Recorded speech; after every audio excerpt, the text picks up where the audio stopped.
Hoy te traigo Carmides o de la sabiduría escrito por Platón, espero que lo disfrutes.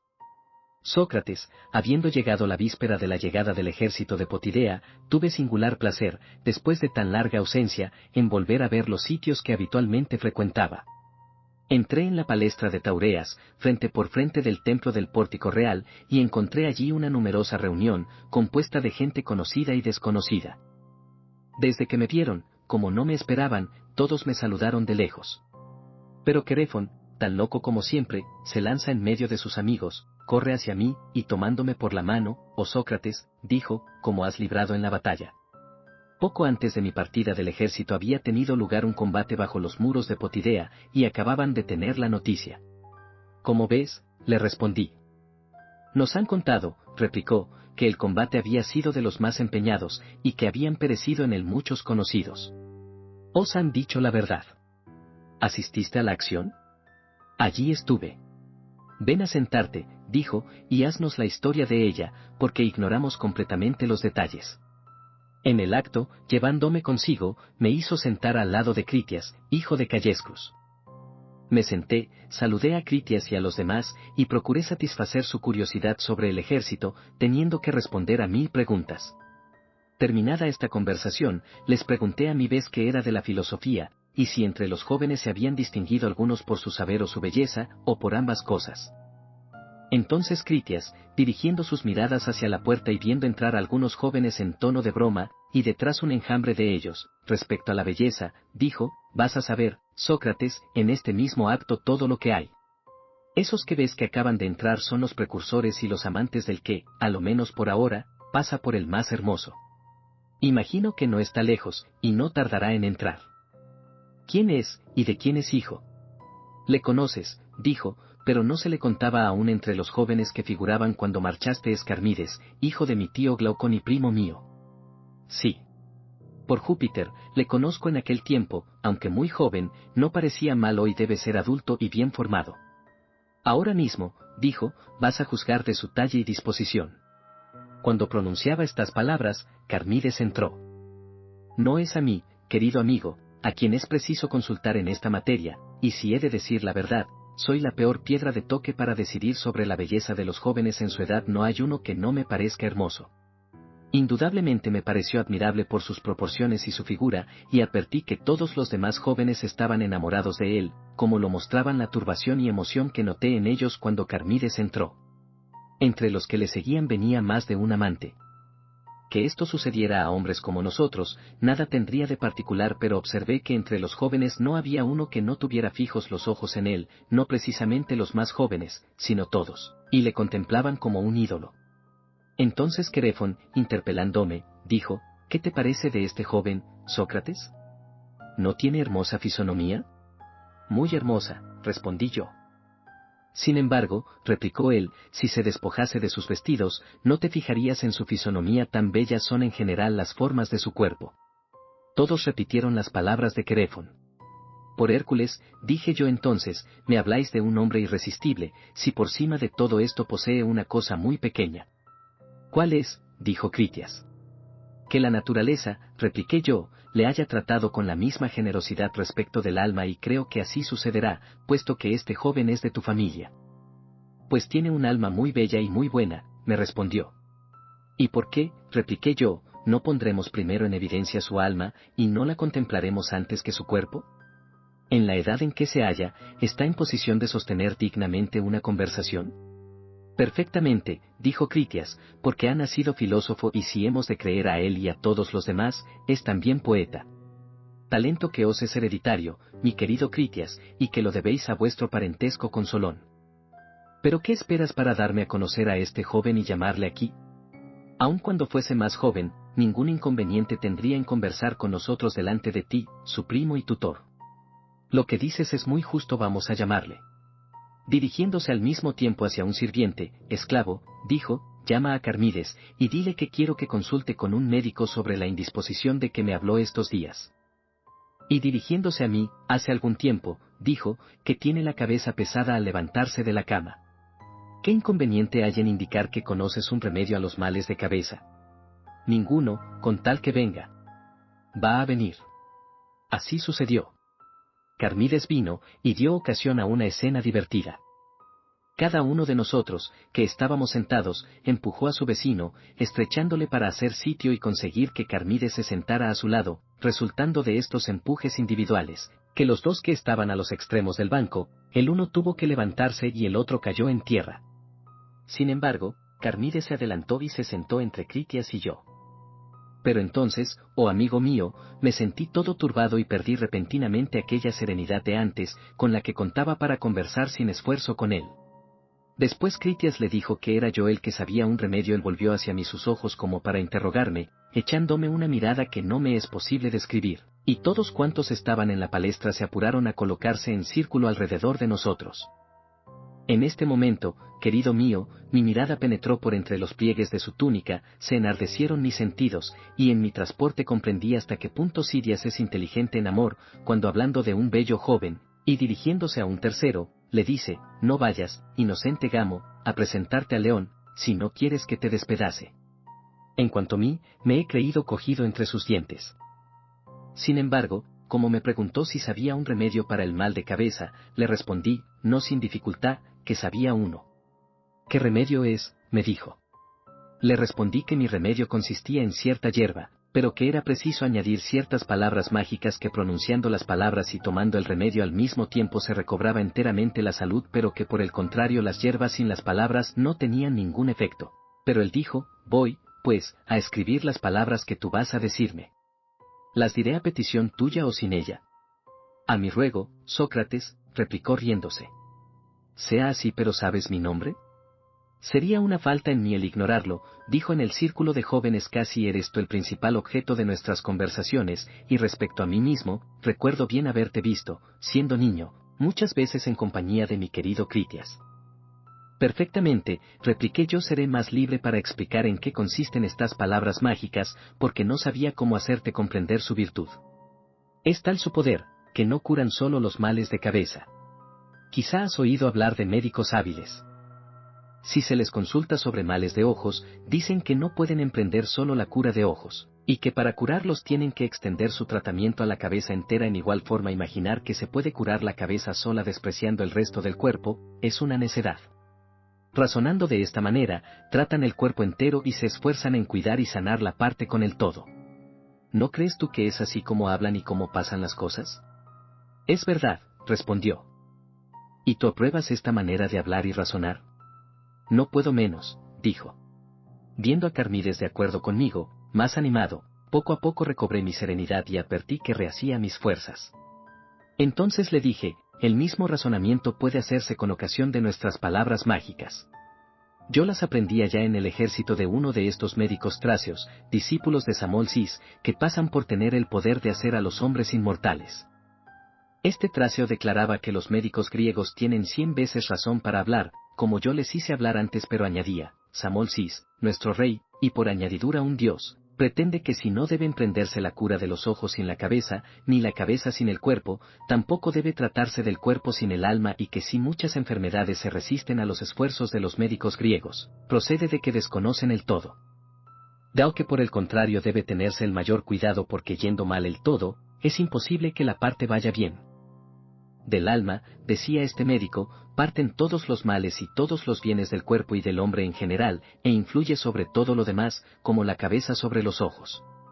El alma es la que debe ocupar nuestros primeros cuidados, y los más asiduos, si queremos que la cabeza y el cuerpo entero estén en buen estado. Querido mío, añadía, se trata al alma, valiéndose de ciertas palabras mágicas. Estas palabras mágicas son los bellos discursos.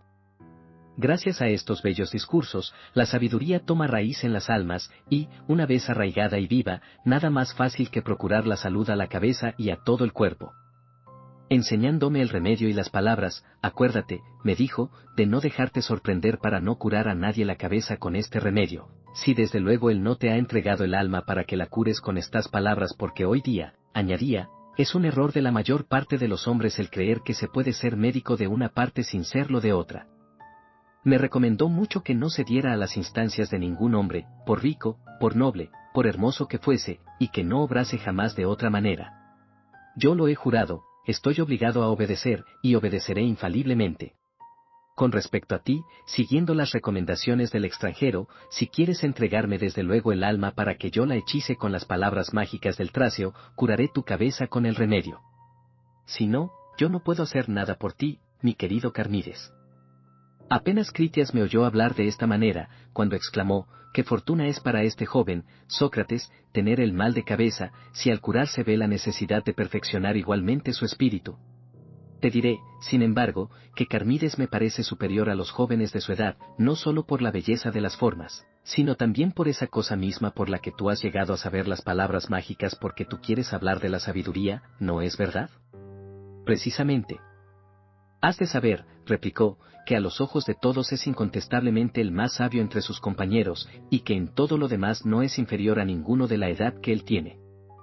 Ciertamente, dije entonces, es justo, oh Carmides, que sobresalgas entre los demás por todas estas cualidades porque no creo que ninguno de nosotros, remontando hasta nuestros abuelos, pueda presentar con probabilidad dos familias capaces de producir por su alianza un renuevo más precioso ni más noble que aquellas de las que tú desciendes.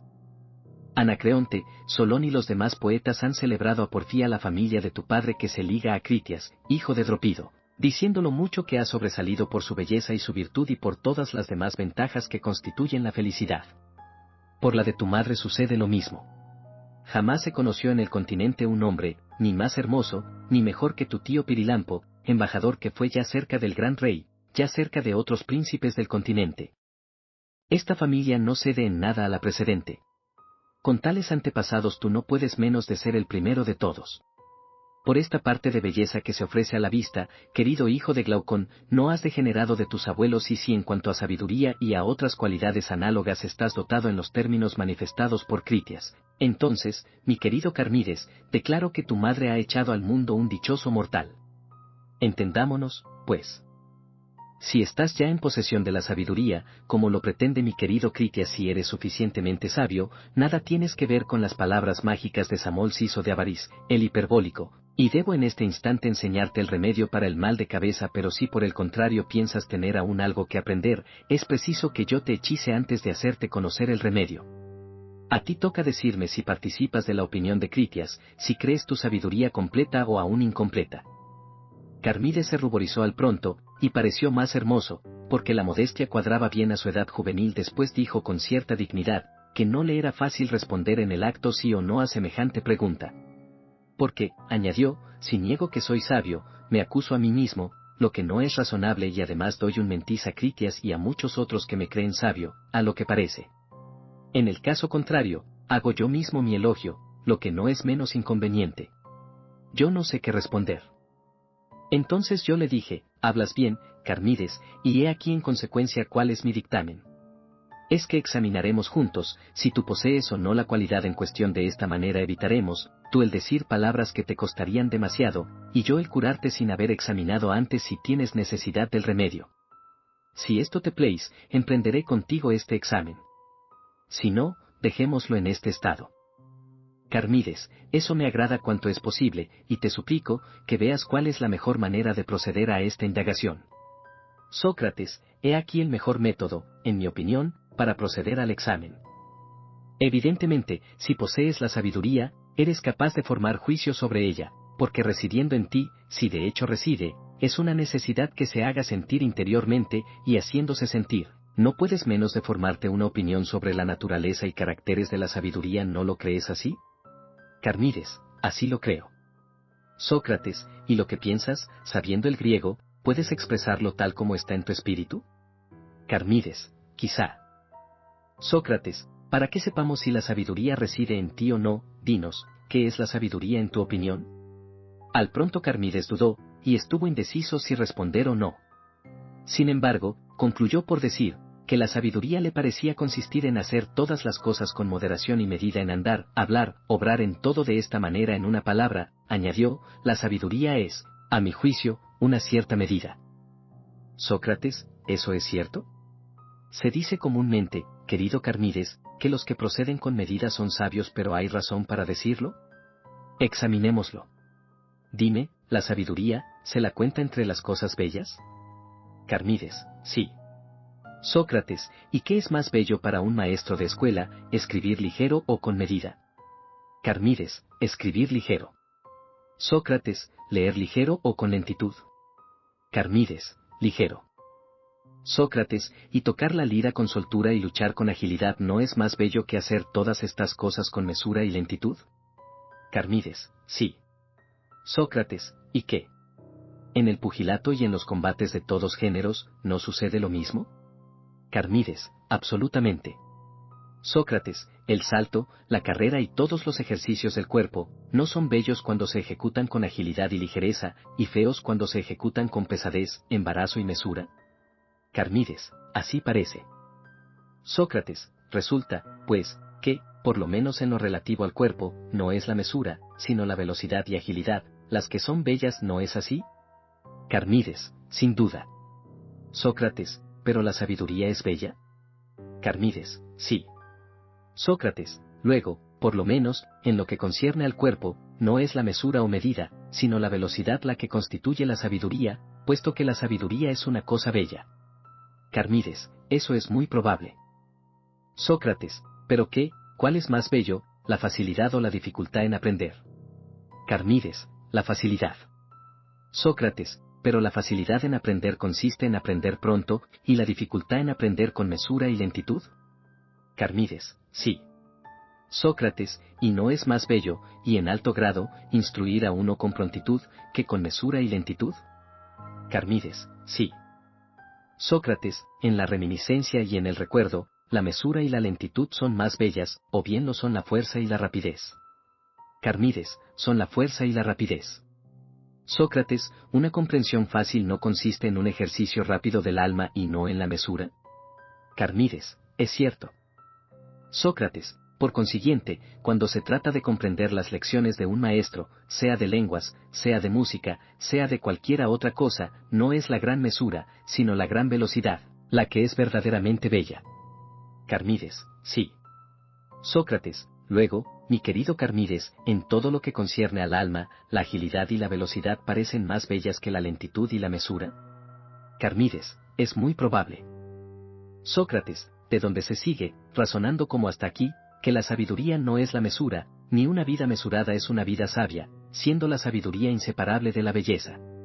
Porque no hay medio de negarlo, las acciones mesuradas nunca, o salvas bien pocas excepciones, nos parecen, en el curso de la vida, más bellas que las que se realizan con energía y rapidez. Y aun cuando, querido mío, las acciones más bellas por la mesura que por la fuerza y la rapidez fuesen más numerosas que las otras, no por esto se tendría derecho a decir, que la sabiduría consiste más bien en obrar con mesura, que con fuerza y rapidez, ya sea andando, ya leyendo, ya haciendo cualquiera otra cosa, ni que una vida mesurada es más sabia que una vida sin mesura, porque al cabo hemos reconocido, que la sabiduría se refiere a la belleza. Y hemos reconocido también que la rapidez no es menos bella que la mesura. Carmides, lo que dices, Sócrates, me parece de hecho justo.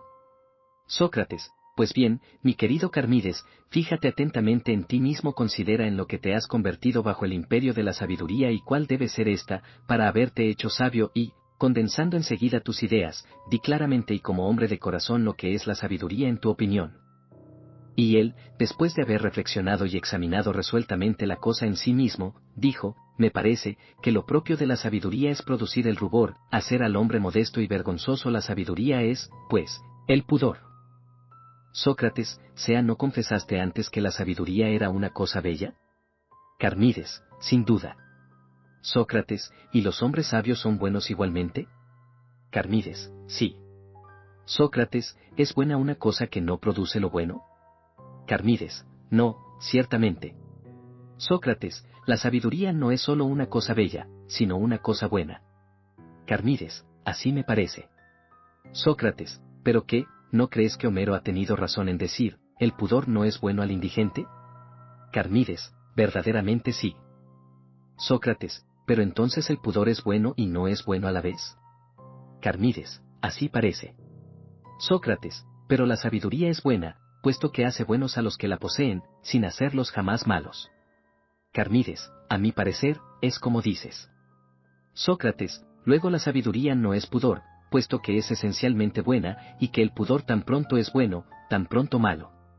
Carmides, bien dicho, Sócrates, a mi parecer. pero veamos, si te place, esta otra definición de la sabiduría. Me acordé hace un momento haber oído decir que la sabiduría consiste en hacer lo que nos es propio. Examina, pues, si el autor de estas palabras te parece haber hablado bien. Sócrates, Picaruelo, ¿es Critias o algún otro filósofo el que te ha sugerido esa idea? Critias, algún otro seguramente, porque a mí no lo ha oído. Carmides, ¿qué importa, Sócrates, de quién lo he oído? Sócrates, de ninguna manera importa, porque, regla general, no hay que examinar quién ha dicho esto o aquello, sino si está bien dicho. Carmides, perfectamente. Sócrates, pero, por Júpiter, si descubrimos lo que esto significa, no me sorprenderé poco, es un verdadero enigma. Carmides, ¿por qué? Sócrates, porque no ha reflexionado en el sentido de las palabras el que ha dicho que la sabiduría consiste en hacer lo que nos es propio. Veamos, ¿piensas que el maestro de escuela no hace nada cuando lee o escribe? Carmides, nada de eso. Sócrates, ¿pero crees que se limita a leer o a escribir su propio nombre? ¿No os instruye a vosotros, jóvenes, no os ha de escribir los nombres de vuestros enemigos lo mismo que los vuestros y los de vuestros amigos? Carmides, así es la verdad. Sócrates, ¿y obrando de esa manera erais unos insensatos? Carmides, nada de eso. Sócrates, sin embargo, vosotros no hacíais solo lo que os era propio, si es que leer y escribir es hacer alguna cosa. Carmides, ciertamente es hacer alguna cosa. Sócrates, y curar, querido mío, construir, tejer y ejecutar cualquier obra en cualquier arte, es sin duda alguna cosa. Carmides, seguramente. Sócrates, pero ¿qué te parecería bien administrada la ciudad, en la que la ley ordenase a cada ciudadano tejer y lavar sus ropas, hacer su calzado, su vendaje, sus frascos de perfumes y todo lo demás, de suerte que sin echar mano a lo que no le perteneciera, amoldase e hiciese por sí mismo todo lo que le fuese propio? Carmides, ese no es mi dictamen. Sócrates, sin embargo, si fuese gobernada sabiamente, ¿sería bien administrada? Carmides, necesariamente. Sócrates, luego la sabiduría no consiste en hacer todas estas cosas, ni en hacer lo que nos es propio. Carmides, no, evidentemente. Sócrates, luego hablaba enigmáticamente, como yo dije antes, el que decía que la sabiduría consiste en hacer lo que nos es propio porque no podía ser tan sencillo que lo entendiera como nosotros. O quizá estas palabras son de un insensato. Carmides, nada de eso, son de un hombre que me parecía de hecho un sabio. Sócrates, nada más cierto entonces que ha querido proponerte un enigma, porque es muy difícil en verdad saber lo que significan estas palabras, hacer lo que nos es propio. Carmides, quizá. Sócrates, veamos, ¿qué es hacer lo que nos es propio? ¿Puedes decírmelo? Carmides, yo no sé nada, por Júpiter. Pero no sería imposible que el que ha hablado de esta manera se comprendiese a sí mismo. Al decir esto, se sonreía y dirigía sus miradas hacia Critias, que estaba visiblemente en brasas hacía rato. Deseoso de aparecer ventajosamente delante de Carmides y de todos los que allí estaban, se había contenido hasta entonces, haciendo un sacrificio, pero en este momento no era ya dueño de sí mismo. Entonces bien claro que no me había engañado, conjeturando que Critias era el autor de la última respuesta de Carmides con motivo de la sabiduría. En cuanto a este, poco empeñado en defender esta definición, y queriendo dejarlo a cargo del que la había inventado, aguijoneaba a Critias, afectando mirarle como un hombre reducido al silencio. Este, no pudiendo sufrir más, y no menos colérico contra el joven que un poeta contra el actor que desempeña mal su papel, dirigiéndole una mirada, exclamó: ¿crees, Carmides, que porque tú no sabes lo que pensaba aquel que ha dicho que la sabiduría consiste en hacer lo que nos es propio, crees, repito, que él no lo supiera? Sócrates, mi querido Critias, ¿es extraño que tan tierno joven ignore estas cosas? Tú, por el contrario, estás en edad de saberlas, sobre todo después de tus muchos estudios. Si eres de dictamen que la sabiduría es lo que él decía, y si te consideras con fuerza para explicar esta proposición, tendré mucho gusto en examinarla contigo, para ver si es verdadera o falsa. Critias, sí, ciertamente soy de este dictamen, y me considero con fuerzas para defenderlo. Sócrates, muy bien. Pero veamos, ¿me concedes lo que antes dije, que todos los artífices trabajan en alguna cosa? Critias, sin dudar. Sócrates, ¿y te parece que trabajan únicamente en las cosas que les son propias o bien en las que conciernen a otros? Critias, también en las que conciernen a otros.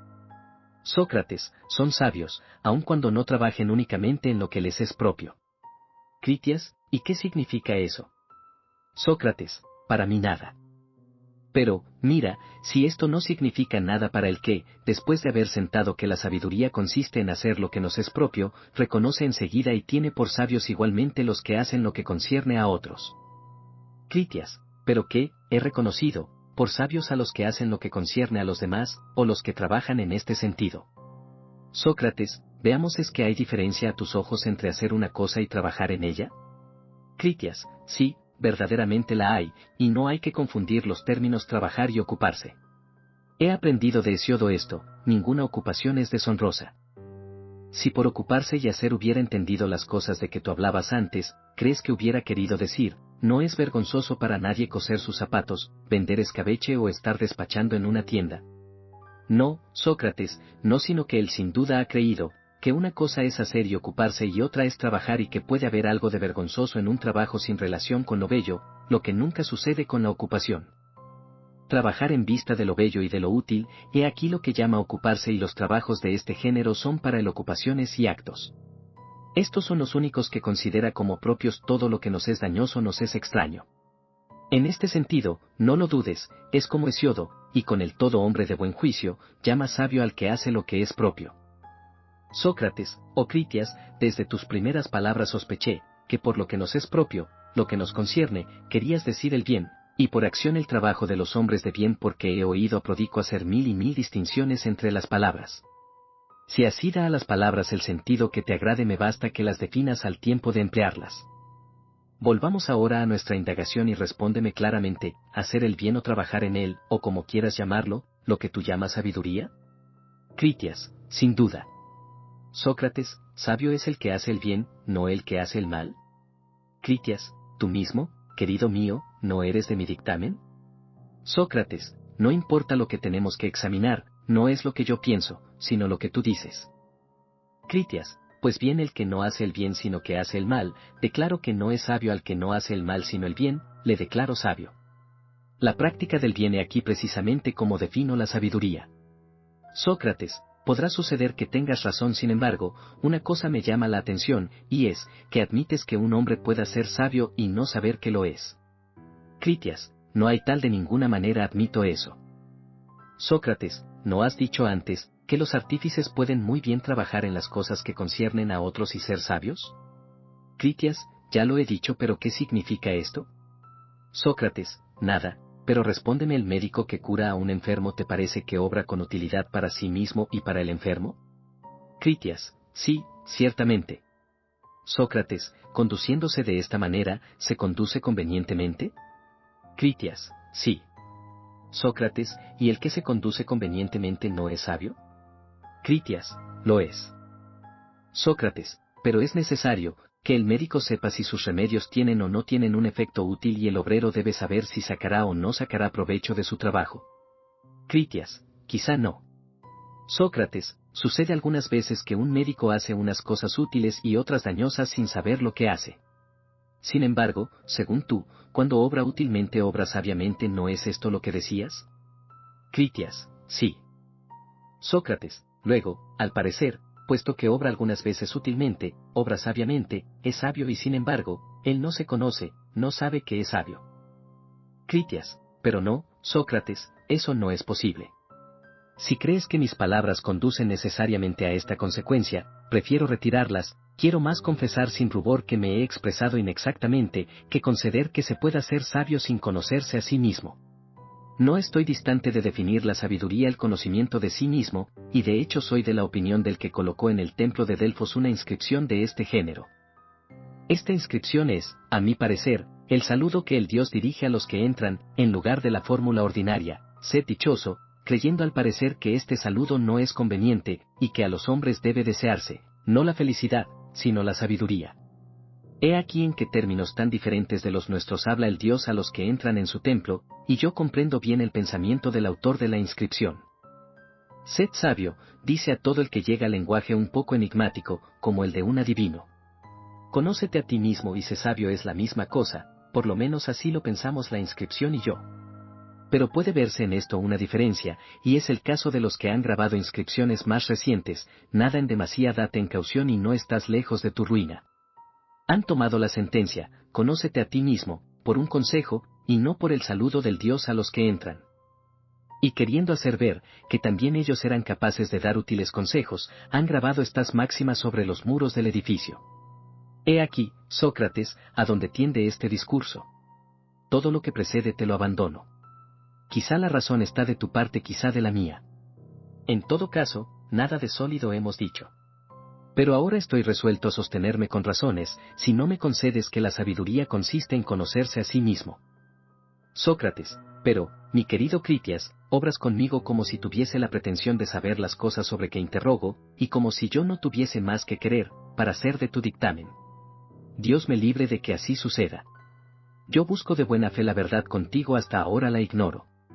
Cuando haya examinado la proposición nueva que presentas, te diré claramente si soy o no de tu dictamen, pero dame tiempo para hacer este examen. Critias: hazlo. Sócrates: comienzo. Si la sabiduría consiste en conocer alguna cosa, evidentemente es una ciencia, y la ciencia de alguna cosa. ¿No es así? Critias: es una ciencia, la de sí mismo. Sócrates: ¿y la medicina, es la ciencia de lo que es sano? Critias: sin duda. Sócrates: y si me preguntases, la medicina, esta ciencia de lo que es sano, en que nos es útil y que bien nos procura, yo te respondería: un bien que no es poco precioso nos da la salud, lo que es un magnífico resultado. Creo que me concedes esto. Critias: lo concedo. Sócrates: y si me preguntases, la arquitectura, que es la ciencia de construir, que bien nos procura, yo te respondería: las casas. Lo mismo respecto de las demás artes. Tú que dices que la sabiduría es la ciencia de sí mismo, estás en el caso de responder al que te pregunte: Critias, la sabiduría, que es la ciencia de sí mismo, que bien nos procura que sea excelente y digno de su nombre. Vamos, habla. Critias: pero, Sócrates, tú no razonas con exactitud. La sabiduría no es semejante a las otras ciencias, estas no son semejantes entre sí, y tú supones en tu razonamiento que todas se parecen. Veamos, dime dónde encontraremos los productos de la aritmética y geometría, como vemos en una casa el producto de la arquitectura y en un vestido el producto del arte de tejer, y así en una multitud de otros efectos, producto de una multitud de otras artes. ¿Puedes mostrarme los resultados de estas dos ciencias? Pero no, tú no puedes. Sócrates: es cierto, pero puedo por lo menos mostrarte de qué objeto cada una de estas ciencias es la ciencia, objeto bien diferente de la ciencia misma. Así es, que la aritmética es la ciencia del par y del impar, de sus propiedades y de sus relaciones. ¿No es así? Critias: sin duda. Sócrates: ¿y el par y el impar difieren de la aritmética misma? Critias: no puede ser de otra manera.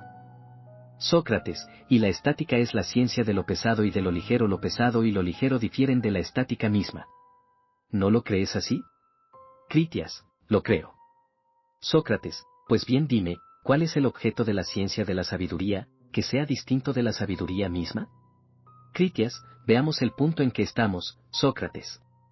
De cuestión en cuestión acabas de hacer ver que la sabiduría es de otra naturaleza que las otras ciencias, y a pesar de eso te obstinas en buscar su semejanza con ellas.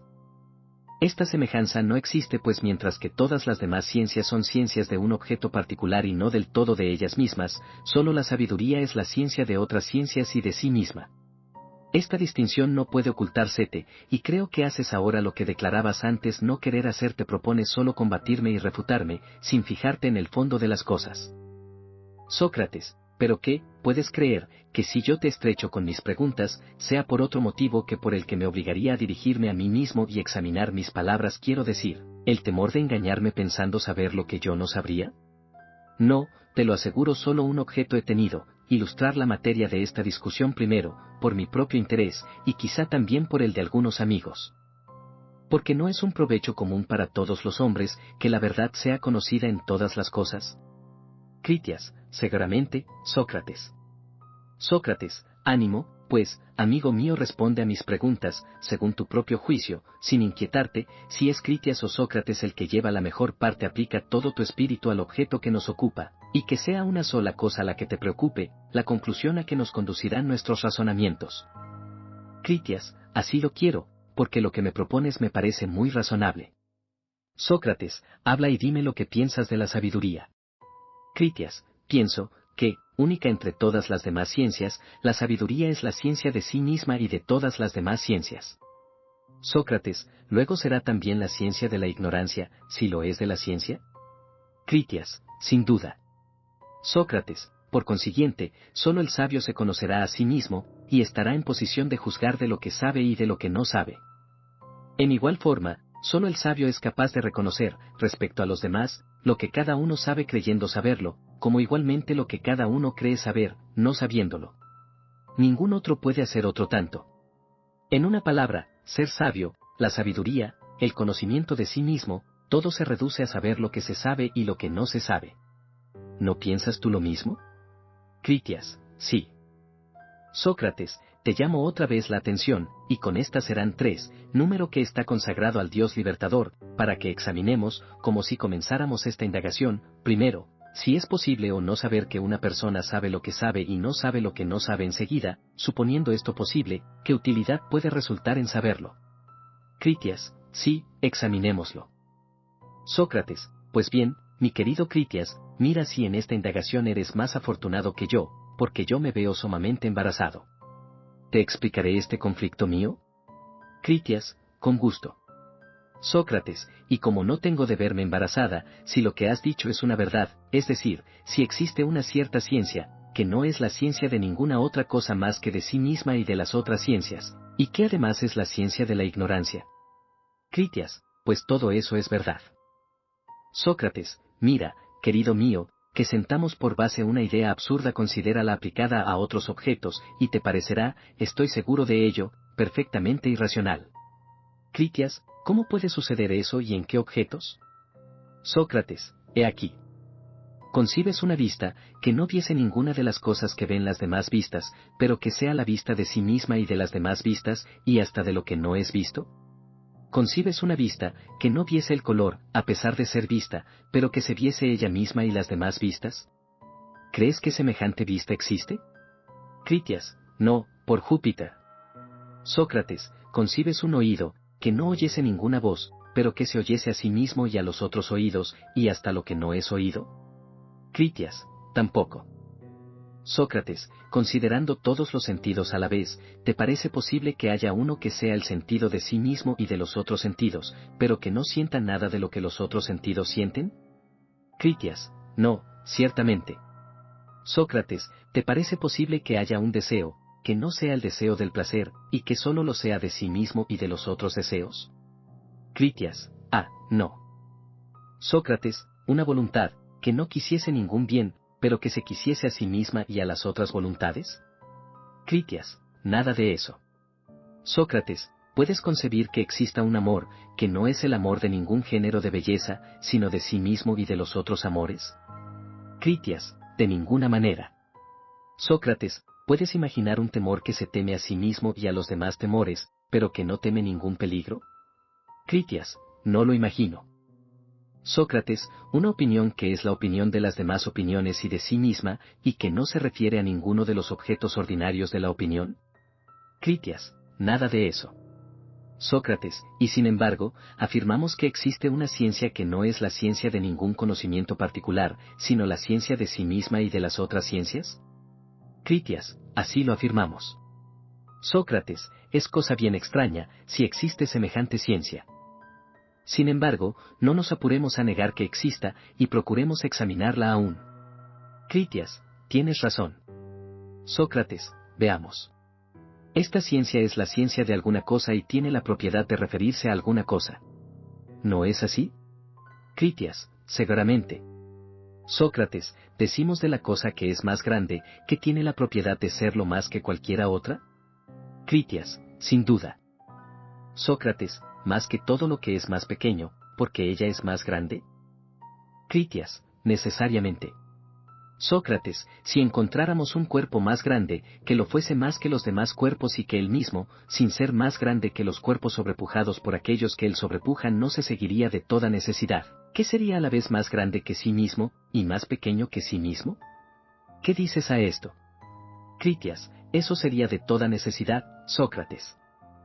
Sócrates, si se encontrase un número que fuese doble de los demás números dobles y de sí mismo, estos otros números y el mismo no serían más que mitades con relación a aquel que fuese doble, porque lo doble no puede ser sino de una mitad.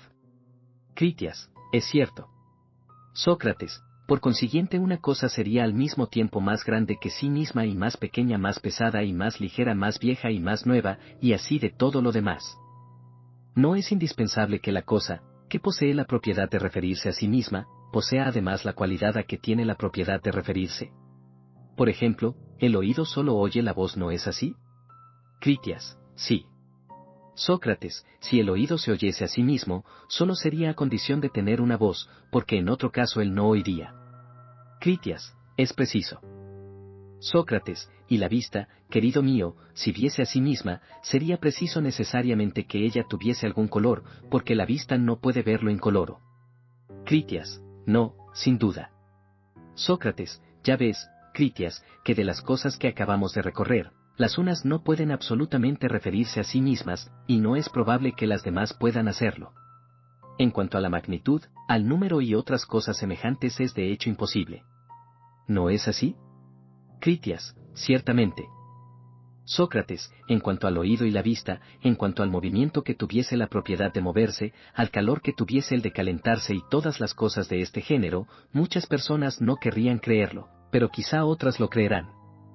Se necesita nada menos que un hombre de genio, mi querido amigo, para decidir en última apelación y de una manera general, si algo de lo que existe ha recibido de la naturaleza la propiedad de referirse a sí mismo, refiriéndose toda cosa a otra cosa, o bien si entre los objetos unos tienen este poder y otros no, y en fin, en el caso de que algunos pudiesen referirse a sí mismos, si la ciencia que llamamos sabiduría estaría en este caso. Yo no me considero capaz para resolver estas cuestiones. ¿Es posible que haya una ciencia de la ciencia? Yo no puedo afirmarlo, y aun cuando se probase que existe, no podría admitir que esta ciencia sea la sabiduría antes de haber examinado, si dando esto por supuesto, no sería útil o no, porque me atrevo a declamar que la sabiduría es una cosa buena y útil. Pero tú, hijo de Callescruz, que has sentado que la sabiduría es la ciencia de la ciencia e igualmente de la ignorancia, pruébame, en primer lugar, que esto es posible, y en segundo, que esta cosa posible es además útil. Quizá de esta manera me convencerás de que defines exactamente la sabiduría. Habiendo oído estas palabras y viéndome embarazado, Critias, igual a aquellos que con solo ver bostezar bostezan, me pareció tan embarazado como yo. Habituado a verse colmado de elogios, se ruborizaba solo con notar las miradas de los circunstantes, no se apuraba a confesar que era incapaz de ilustrar las cuestiones que yo le había propuesto, hablaba sin decir nada claro, y solo trataba de encubrir su impotencia. Yo, que no quería ahogar la discusión, le dije, si te parece bien, querido Critias, demos por concedido que la ciencia de las ciencias es posible, y entonces entraremos en indagaciones acerca de si existe o no existe, pasaremos de la posibilidad al acto. Supongo esta ciencia perfectamente posible, y te pregunto si es más fácil saber lo que se sabe o lo que no se sabe. Porque hemos dicho que en esto consiste en el conocimiento de sí mismo y la sabiduría. ¿No es cierto? Critias, sin duda, y eso es muy consiguiente, Sócrates. Porque si el hombre posee la ciencia que se conoce a sí misma, es preciso que sea de la misma naturaleza que lo que él posee. Tiene uno la vivacidad, es vivo la belleza, es bello la ciencia, es sabio. Y si tiene la ciencia que se conoce a sí misma, será preciso que se conozca a sí mismo. Sócrates, ¿no es esa la dificultad? Sin duda, si alguno posee lo que se conoce a sí mismo, se reconocerá él a sí mismo igualmente. Lo que se quiere averiguar es si el que posee esta ciencia debe necesariamente saber lo que sabe y lo que no sabe. Critias, sin duda, Sócrates, porque eso es lo mismo. Sócrates, lo será, pero yo lo mismo estoy que estaba, porque no comprendo cómo conocerse a sí mismo es lo mismo que saber lo que se sabe y lo que no se sabe. Critias, ¿qué quieres decir con eso? Sócrates, lo siguiente, la ciencia de una ciencia podrá hacer más que distinguir entre dos cosas, que es una ciencia y que no es una ciencia. Critias, no a eso se limitará. Sócrates, ¿son una misma cosa la ciencia y la ignorancia de lo que es sano y la ciencia y la ignorancia de lo que es justo? Critias, no. Sócrates, la primera de estas ciencias es, creo, la medicina, y la segunda la política, y la ciencia de la ciencia es simplemente la ciencia. Critias, imposible negarlo.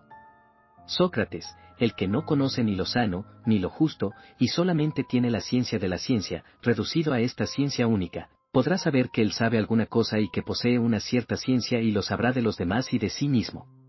¿No es así? Critias, sí. Sócrates, pero lo que sabe, ¿cómo pudo saberlo por medio de esta ciencia? Es en efecto por medio de la medicina, y no por la sabiduría, como conoce lo que es sano por la música, y no por la sabiduría, lo que es armonioso por la arquitectura, y no por la sabiduría, lo que es propio para construir, y así de lo demás. ¿Es cierto? Critias, así me parece. Sócrates, por la sabiduría, si es solo la ciencia de la ciencia, ¿cómo sabrá que él sabe lo que es sano o lo que es propio para construir? Critias, es imposible. Sócrates, el que ignora estas cosas no sabe lo que él sabe, sino únicamente que él sabe. Critias, así me parece. Sócrates, luego la sabiduría y el ser sabio consisten, no en saber lo que se sabe y lo que no se sabe, sino solo que se sabe y que no se sabe. Critias, probablemente. Sócrates, luego la sabiduría no pone en posición de reconocer en otro, que pretende saber alguna cosa. Si sabe en efecto lo que pretende saber o si no lo sabe, toda su virtud se limita a enseñarnos que posee una cierta ciencia. ¿Cuál es la materia de esta ciencia? La sabiduría no nos lo dirá jamás. Critias, no parece que pueda. Sócrates, tampoco nos hará más capaces para discernir el que se da por médico, sin serlo, del que lo es verdaderamente, ni discernir en general los hábiles de los ignorantes. Examinemos este punto de la manera siguiente. El sabio, o cualquiera otro hombre, para distinguir el verdadero del falso médico, obrará de este modo. Seguramente no le interrogará sobre la medicina, porque ya hemos dicho que el médico no entiende de ella, como que no conoce más que lo que es sano o dañoso a la salud. ¿No es así? Critias, sí, verdaderamente. Sócrates, el médico no sabe nada relativamente a la medicina, puesto que la medicina es una ciencia. Critias, en efecto. Sócrates, el sabio, es cierto, reconocerá que el médico posee una ciencia, pero si quiere averiguar qué ciencia, ¿no deberá informarse a qué objeto se refiere? ¿No es cierto que lo que caracteriza cada ciencia no es el ser ciencia, sino el ser una cierta ciencia particular y el referirse a ciertos objetos particulares? Critias, es cierto.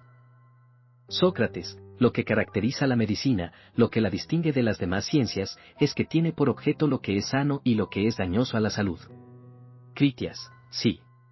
Sócrates, luego el que se proponga examinar a alguno sobre la medicina, debe examinarle de las cosas que son propias de la misma, porque supongo que no podrá examinarle de cosas extrañas, con las que esta ciencia no esté en relación. Critias, no, ciertamente. Sócrates, el que quiera proceder por orden sondeará al médico sobre las cosas sanas y las cosas dañosas a la salud, para juzgar de su mérito. Critias, ese es mi dictamen.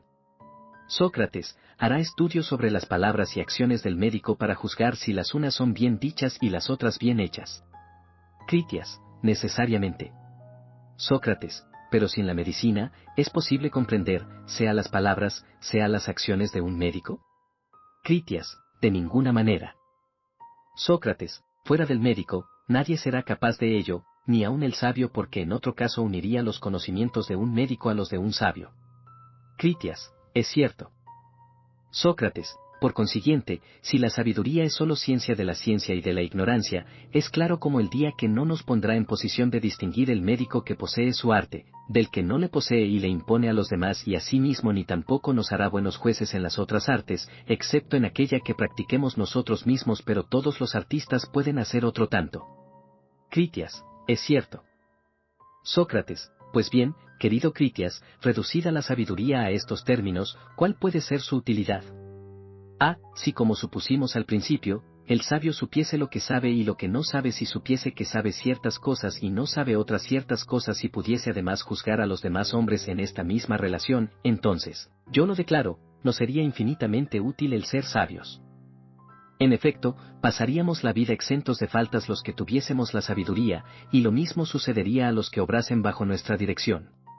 Porque respecto de nosotros, no intentaríamos hacer lo que no supiésemos, sino que dirigiéndonos a los que lo supiesen, a ellos se lo encomendaríamos, y con respecto a los que estuviesen bajo nuestra dirección, no les permitiríamos hacer sino lo que pudiesen hacer bien, es decir, aquello de que tuviesen la ciencia. Una casa administrada de esta manera por la sabiduría estaría necesariamente bien administrada, y lo mismo un estado sería bien gobernado, e igual sucedería en todas partes donde reinase la sabiduría. Porque unas gentes que no cometerían faltas, que ajustarían todas sus acciones a las reglas de la razón, necesariamente serían dichosos. No es esto, mi querido Critias, lo que experimentaríamos con motivo de la sabiduría, y lo que mostraríamos para hacer ver cuán ventajoso es saber lo que se sabe y lo que no se sabe. Critias, es evidente. Sócrates, sí, pero hasta ahora, ya ves que no existe en ninguna parte una ciencia de esta naturaleza. Critias, lo veo. Sócrates, pero quizá, la sabiduría, tal como nosotros la concebimos ahora, a saber, la ciencia de la ciencia y de la ignorancia tiene la ventaja de que el que la posee aprende más fácilmente todo lo que quiere aprender, y se representa todas las cosas con más claridad, estudiándolas a la luz de la ciencia. Quizá le permite juzgar mejor a los demás sobre lo que él mismo ha aprendido, mientras que los que intentan juzgar sin la sabiduría lo hacen sin profundidad ni solidez. Son estas, querido mío, las ventajas que debemos esperar de la sabiduría, o bien nos formamos de ella una idea demasiado alta y buscamos en la misma un valor que no tiene. Critias, no es imposible que así sea. Sócrates, quizá el objeto de nuestra indagación es absolutamente inútil. Lo que me lo hace creer es que me vienen al espíritu extraños pensamientos sobre la sabiduría, tal como la hemos definido. Veamos, si así lo quieres.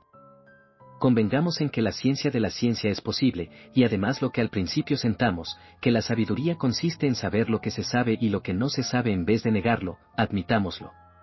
Hechas estas concesiones, examinemos con mayor esmero si la sabiduría, supuestas tales condiciones, nos procurará alguna ventaja. En efecto, diciendo antes que la sabiduría, si tal fuese su naturaleza, sería para nosotros un gran bien, presidiendo al gobierno de las familias y de los estados, me parece, mi querido Critias, que hemos razonado mal. Critias, ¿cómo?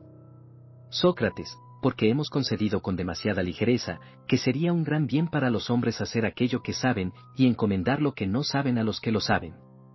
Critias, ¿no hemos tenido razón para concederlo? Sócrates, no. Yo creo que no. Critias, en verdad, Sócrates, dices cosas extrañas. Sócrates, por el cielo, eso mismo me parece a mí, y pensando en esto es por lo que dije que se me venían a la mente ideas extrañas, y que temían no hubiésemos examinado bien la cuestión. Porque, a decir verdad, en el acto mismo en que estuviéramos de acuerdo en que la sabiduría es todo lo que hemos dicho, no por esto vería más claro que bien nos procura. Critias, ¿cómo? Explícate, por lo menos sepamos cómo piensas. Sócrates, creo que me extralimito, pero no importa, cuando una idea se presenta al espíritu, es preciso examinarla, y no dejarla escapar a la aventura, por poco amor que uno se tenga a sí mismo. Critias, no es posible hablar mejor. Sócrates, escucha, pues, mi sueño, y juzga si ha salido por la puerta de marfil o por la de cuerno. Quiero que la sabiduría, tal como antes la definimos, ejerza sobre nosotros un imperio absoluto. Pues bien, ¿qué ventajas nos promete con todo su cortejo de ciencias? Únicamente la siguiente: si un hombre se da por piloto y no lo es claro que no nos sorprenderá, lo mismo que no podrán abusar de nosotros ni un médico, ni un general, ni ninguna persona que pretenda saber lo que no sabe. ¿Qué ventaja sacaremos de esto, sino una mejor salud para el cuerpo, librarse de los peligros de la guerra y de la mar, en fin, tener nuestros muebles, nuestros vestidos, nuestros calzados más artísticamente hechos? ¿Por qué solo nos valdremos de los verdaderos artistas?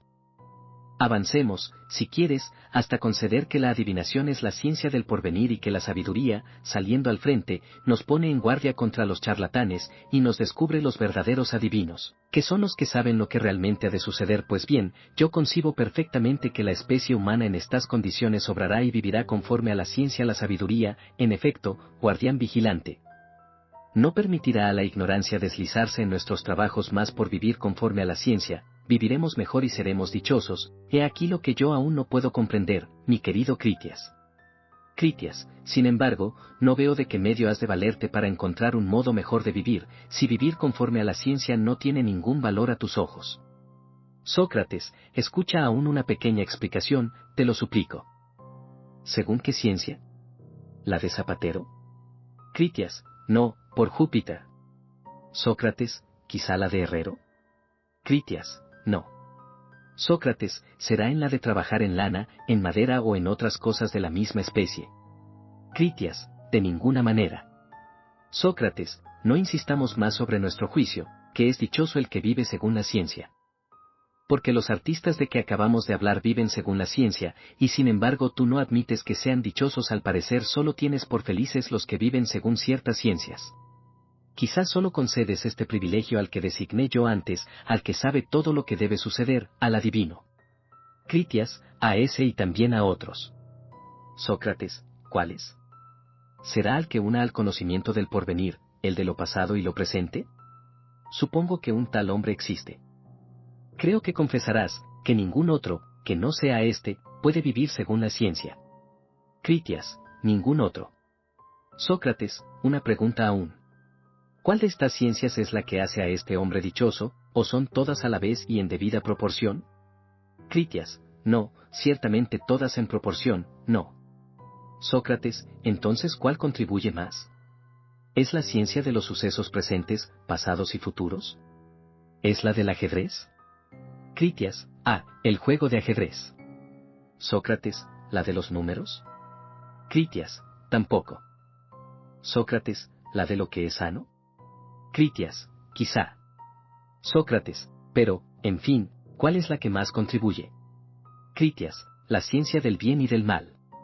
Sócrates, picaruelo, después de tanto andar me haces girar en un círculo. ¿Por qué desde el principio no me has dicho que vivir dichoso no es vivir según la ciencia en general, ni según todas las ciencias reunidas, sino según la que conoce del bien y del mal? Pero veamos, querido Critias, si separas esta ciencia de todas las demás, nos veremos por eso menos curados por la medicina, calzados por un entendido zapatero, vestidos por un tejedor, y libres de la muerte por mar o en campaña mediante un piloto y un experto general. Critias, no, sin duda. Sócrates, faltándonos esta ciencia, ninguna de estas cosas llegará a tiempo y de manera que nos sea útil. Critias, dices verdad. Sócrates, y esta ciencia, a lo que parece, no es la sabiduría, sino aquella cuyo objeto es el sernos útil, porque no es la ciencia de la ciencia y de la ignorancia, sino del bien y del mal, de manera que si es ella la que nos es útil, la sabiduría debe ser para nosotros otra cosa que útil. Critias, ¿cómo? ¿La sabiduría no nos ha de ser útil? Si es esencialmente la ciencia de las ciencias, domina todas las ciencias, y por consiguiente, superior a la ciencia del bien y del mal, no puede menos de sernos útil. Sócrates, ¿por ventura es ella la que nos cura y no a medicina? ¿Y los resultados de las otras artes es ella la que nos lo procura y no cada arte los suyos? ¿No hace ya mucho que hemos reconocido que ella es la ciencia de la ciencia y de la ignorancia y nada más? ¿No es así? Critias, así parece. Sócrates, por lo tanto, ¿no se puede esperar de ella la salud? Critias, no, ciertamente. Sócrates, la salud depende de otro arte, ¿qué dices a esto? Critias, que es verdad. Sócrates, tampoco hay que esperar de ella nada útil, mi querido amigo, porque hemos achacado lo útil a otro arte. ¿Es cierto? Critias, completamente. Sócrates, ¿cómo, entonces, la sabiduría no será útil sin procurarnos ninguna especie de utilidad? Critias, de ninguna manera, Sócrates, a lo que me parece. Sócrates, ves, pues, mi querido Critias, la razón que tenía para temer, y cuán justamente me acusaba de ser incapaz de examinar con fruto la sabiduría. Porque la mejor cosa, a juicio de todos, no nos parecería desprovista de utilidad, si yo tuviese, con gran provecho mío, el arte de examinar las cosas. En este momento henos aquí batidos por todas partes, y en la impotencia de descubrir a qué objeto ha aplicado la palabra sabiduría su inventor. Y sin embargo, ¿cuántas suposiciones hemos hecho que la razón desaprueba? Hemos supuesto que existe una ciencia de la ciencia, a pesar de que la razón no permite ni autoriza semejante concepción. Después hemos supuesto que esta ciencia conoce los objetos de las otras ciencias, cuando tampoco lo permite la razón, y queríamos que el sabio pudiese saber que él sabe lo que sabe y lo que no sabe. Y en verdad hemos obrado liberalmente haciendo esta última concesión, puesto que hemos considerado ser posible saber de cierta manera lo que absolutamente no se sabe. Porque admitimos que él sabe y que él no sabe, que es lo más irracional que puede imaginarse. Pues bien, no obstante esta complacencia y esta facilidad, nuestra indagación no ha conseguido encontrar la verdad, y cualquiera que haya sido la definición que de la sabiduría hayamos inventado de común acuerdo, ella nos ha hecho ver con desenfado estar desprovista de utilidad. Con respecto a mí, me importa poco, pero tú, mi querido Carmides, yo sufro al pensar que con tu figura y con un alma muy sabia no tengas nada que esperar de la sabiduría, ni puedas sacar de ella ninguna utilidad en el curso de la vida, aun poseyéndola. Pero sobre todo, siento haber recogido las palabras mágicas del Tracio y haber aprendido con tanto afán una cosa que ningún valor tiene. Pero no puedo creer que sea así, y es más justo pensar que yo no sé buscar la verdad. La sabiduría es sin duda un gran bien y si tú la posees, eres un mortal dichoso. Pero examina atentamente si la posees en efecto y si no tienes necesidad de palabras mágicas, porque si la posees verdaderamente, entonces sigue mi consejo, y no veas en mí más que un visionario incapaz de indagar ni encontrar nada por el razonamiento, y tú tente por tanto más dichoso cuanto más sabio seas. Carmides, por Júpiter. Sócrates, no sé si poseo o no poseo la sabiduría ni cómo puedo saberlo, cuando tú mismo no puedes determinar su naturaleza, por lo menos según tu confesión, si bien en este punto no te creo, y antes bien pienso tener gran necesidad de tus palabras mágicas y quiero someterme a su virtud sin interrupción hasta que me digas que es bastante. Critias, perfectamente. La mayor prueba que puedes darme de tu sabiduría, mi querido Carmides, es entregarte a los encantos de Sócrates y no alejarte de él ni un solo instante. Carmides, me uniré a él, y seguiré sus pasos porque me haría culpable si en este punto no te obedeciese, a ti que eres mi tutor, y si no hiciese lo que mandas. Critias, sí, yo te lo mando. Carmides, lo haré, y desde hoy quiero comenzar. Sócrates, ¿qué es lo que los dos tramáis? Critias, nada, sino que nos tienes a tus órdenes. Sócrates, ¿pero qué, empleáis la fuerza sin dejarme la libertad de escoger? Carmides, sí, la fuerza es preciso hacerlo así, puesto que él lo manda. Mira ahora lo que te toca a ti hacer. Sócrates, ¿qué quieres que vea? ¿Cuándo has resuelto hacer una cosa y recurres a la violencia, qué hombre puede resistirlo? Carmides, entonces no te resistas.